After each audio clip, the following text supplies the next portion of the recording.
Tere, mina olen Ingrid Maadvere ja täna räägime arvandmetest Excelis. Ja teemadeks on siis see, kuidas me saame Excelis filtreerida ja sorteerida, kasutada valemeid, et leida aritmeetilist keskmist, mediaani, moodi ja loendada. Ja kõiki neid asju tehke kaasa, sest siis jäävad see kõik paremini meelde. Nii, aga nüüd siis kõigepealt mul on Excelis juba üks selline andmetabel valmis, kus on siis 3 maja, 24, 26, 28, siis on antud nende majaelanike sugu, vanus, nende lemmikvärv ja kui palju lapsi neil on. Nii et nende andmetega siis täna tööle hakkamegi. Kõigepealt nüüd enne, kui ma üldse mingeid valemeid hakkan sisestama, siis Excelis filtreerimise ja sorteerimisega saab ka päris palju korda. Nii et kui ma nüüd valin välja siit selle tabeli päise majast kuni laste arvuni ja siis siin paremal pool on selline asi nagu siis sorteerimine ja filtreerimine ja kui ma siit valin siis selle filtri peale filter, siis tekivad mul siia sellised väiksed noolekesed. Ja ma saan näiteks nüüd filtreerida majad väiksemast suurimani. Nii, ja nüüd on näiteks mul kõik filtreeritud majade järgi 24, 26, 28 või ma saan näiteks filtreerida sugude järgi. Nii, nüüd on kõigepealt mehed ees, siis naised või ma saan panna näiteks vanuse järgi, suurimast väiksemani, lemmikvärvi järgi, laste arvu järgi näiteks. Nii, siin need, kellel ei ole, nendele ma ei ole midagi sisestanud. Nii et filtreerimise teel tegelikult on juba võimalik päris palju vastuseid saada. Aga kui neid andmeid on päris palju, siis muidugi valemid on palju kasulikumad. Ma panen nüüd praegu filtritega niimoodi, et mul oleksid majad siis näiteks siis kõigepealt siis siin ees 28, siis 26 ja kõige lõpus siis 24. Nii, ja nüüd vaatame, mis asi kõigepealt on siis aritmeetiline keskmine. Ma usun, et sellega te olete kokku puutunud varem, näiteks oma hinnete puhul, et keskmine saadakse siis nii, et liidetakse arvud kokku ja siis jagatakse selle liidetavate arvuga. Nii et kui mul on näiteks arvud 2, 4, 7, 8, 10, ma liidan nad kokku, jagan 5-ga ja näiteks siis siin on aritmeetiline keskmine 6,2. Excelis kasutatakse aritmeetilise keskmise leidmiseks siis sellist valemit nagu average. Ja siis sulgudes on siis kas see vahemik, kus siis hakatakse aritmeetilist keskmist leidma. Praegu siis on selleks lahtrid C2 kuni C20 või tegelikult mul on võimalik ka neid lahtreid ükshaaval välja valida kontrollklahvi all hoides, et siin on näiteks keskmine siis C2, C5 ja C10 lahtris. Aga vaatame kohe, kuidas see siis käiks. Et kui mul näiteks nüüd oleksin vaja kõigi nende 3 maja elanike keskmine vanus, ma panen kirja ka maja elanike keskmine vanus. Nii, teeme selle lahtri natukene suuremaks, ma sain siis lohistada või topeltklõpsu tehes ta läks ise. Ja nüüd, et valemit sisestada, kõigepealt ma panen võrdusmärgi ja hakkan kirjutama siis average ja mul juba pakub selle siin ära, nii et näete, siin on, teen topeltklõpsu, nüüd on mul valem olemas ja nüüd ta küsib, mis vahemikust seda võtta. Mina valin nüüd vahemikku siis kogu selle kõik maja elanikud siin, nii, valisin selle ära ja vajutan enter. Nii. Ja maja elanike keskmine vanus tuli mul siis 34,95652. Tegelikult kui ma tahaksin siin näiteks 2 kohta peale koma, siis siit ma saan ilusti seda muuta, et komakohti vähendada või komakohti suurendada, et näete siin nüüd klõpsates paneme 2 kohta peale koma, nii et 34,96 on siis maja elanike keskmine vanus. Kui mind huvitaks nüüd näiteks ainult võtame siis selle 26 keskmine vanus, võtame selle maja, siis võtan jälle siis võrdusmärgi, panen average, nii, ja valin nüüd siit siis ainult, kus mul on siis see maja 26, siit selle osa, seal on suhteliselt vähe elanikke ja vajutan enter. Nii, ja jälle, kui ma siis tahan, saan muuta komakohti. Kui ta nüüd teile hakkab siin midagi ütlema selline mingisugune see märk tuleb, siis ta hakkab nagu ütleb, et palun kontrollige see valem üle, et kas tal on tunne, et võib-olla see vahemik ei ole siin õige või nii edasi, siis valemeid te saate alati kontrollida, kui te vaatate siia üles valemi reale, et siin on näha, et C6 kuni C12, kontrollime korra, et C6 kuni C12 on tõesti 26. Nii, aga tehke nüüd samamoodi maja siis 28 keskmine vanus ja arvutage siis ka maja 24 keskmine vanus. Nii, mina seda tegema ei hakka. Siin võite videos praegu pausi teha. Mina lähen edasi nüüd järgmise osa juurde. Ja järgmine osa on nüüd mediaan. Mediaan on siis selline arv, millest on suuremaid ja vähemaid väärtusi ühepalju. Et mul on siin näide, kus on arvurida 2, 3, 4, 6, 7, 10, 21, 22 ja 23 ja siis 7 on nüüd siin suuremalt, 7 on mediaan, 4 arvu jääb siia siis vasakule poole ja 4 arvu jääb paremale poole. Ja mediaan tihti näitab ka päris huvitavaid asju, et Excelis siis kasutatakse selle mediaani leidmiseks sellist valemit nagu mediaan ja siis jälle sulgudesse. Nii, aga proovime siis. Et kui meil nüüd on jälle maja elanike mediaan, me teame, et keskmine vanus on 34, aga vaatame nüüd, mis on maja elanike mediaan. Siis paneme jälle võrdusmärgi, mediaan, valime topeltklõpsuga valemi ja nüüd valime siis kogu selle vanuse siit ära, hopsti ja enter.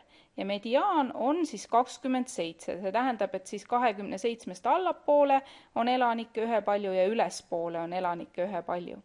Nii et päris noor maja on meil siin.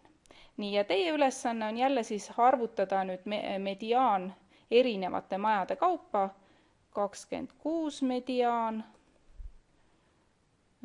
28 mediaan ja 24 mediaan.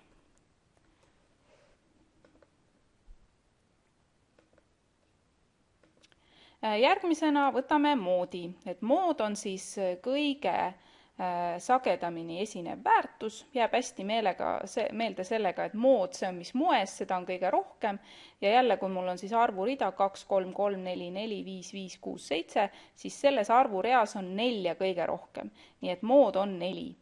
Ja Excelis on siis valem mode ja siis jälle sulgudes vahemik. Nii, paneme siis kõigepealt siis maja elanike mood.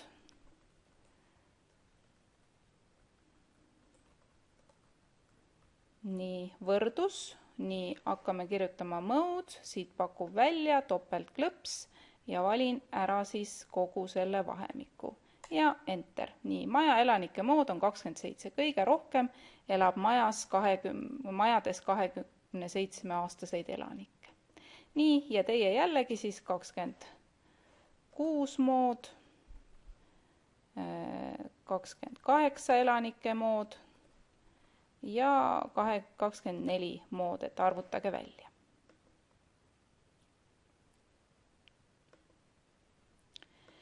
Nüüd väga hea funktsioon on ka loendamise funktsioon, et nimelt siis on võimalik loendada lahtreid, kas siis näiteks, et seal on mingid väärtused, lihtsalt arvude loendamiseks saan ma kasutada sellist väärtust nagu, või sellist valemit nagu count, mis loendab siis lahtreid, kus on väärtused. Teeme selle kohe ära, et näiteks kui mind huvitab, et kui paljudel üldse on lapsed, siis paneme siis maja elanikel lapsed, nii, ja nüüd jälle võrdusmärk, count, topeltklõpsuga valime ära ja nüüd, kui ma valin siis siit kõik need lahtrid ära, siis hopsti, 12 maja elanikul on lapsed, ülejäänutel ei ole. Nii, võtke nüüd jälle siis majade kaupa ka 26 lapsed, 28 lapsed, 24 lapsed. Et kui palju siis nendes majades on neid, kellel on lapsed. Nüüd aga teinekord on ikkagi palju põnevam, kui me otsime seda mingisuguse kriteeriumi põhjal. See tähendab, et kasutame valemit count if, loendab mingi kriteeriumi põhjal.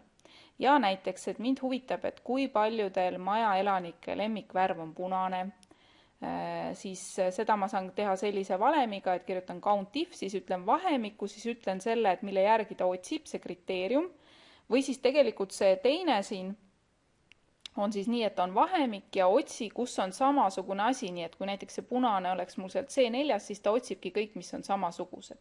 Samuti ma saan näiteks välja uurida, et mitu elanikku on nooremad kui 20-aastased või mitu elanikku on vanemad või võrdsed 30-aastased, nii et see count if on päris vajalik asi. Nii, aga vaatame, kuidas ta Excelis töötab. Et kõigepealt siis loendame näiteks, vaatame, et kui paljudele sinine värv näiteks meeldib. Maja elanikud sinine. Kui palju neid on? Maja elanikud sinine. Ja näeb see siis välja nii, et võtan siis count if. Nii, valin selle valemi. Nüüd kõigepealt valin siis jälle selle vahemiku, kus ta otsima hakkab. Nii, nüüd panen shifti all hoides siis semikooloni. Ja nüüd pean siis panema kriteeriumi, et ma võin siis seda teha kahel viisil, et kas ma nüüd valingi kusagilt selle sinise välja, hopsti, ja nüüd ongi 5 elanikule meeldib sinine, või no näiteks ma näitan nüüd teistmoodi ka. Maja elanikud punane ja teeme näiteks nii, et võtan jälle võrdusmärgi, count if. Nii, topeltklõpsuga valin valemi, valin välja selle vahemiku. Nii, nüüd panen semikooloni, jutumärgid ja kirjutan punane. Et ta otsib nüüd sellist jutumärgid lõppevad, sulg kinni ja enter. Nii, ja kolmele inimesele siis nendest majadest meeldib punane.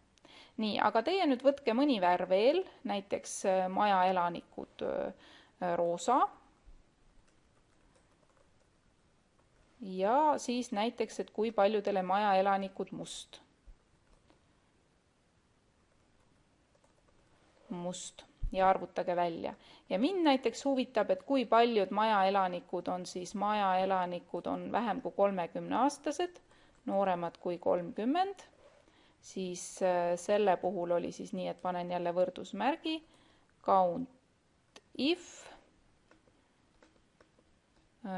Valin nüüd siit vanuse välja ilusti. Nii, panen semikooloni, jutumärgid algavad ja nüüd siis, et on nooremad, siis tuleb see märk on väiksem kui 30, jutumärgid lõppevad, sulud kinni. Nii, 12 inimest on nooremad nendes majades kui 30. Nii, nüüd te võiksite vaadata siis maja elanikud vanemad kui 40 näiteks, katsetage seda. Nii, ja sellisel viisil tegelikult ma saan nende valemite abil hästi palju erinevaid küsimusi küsida.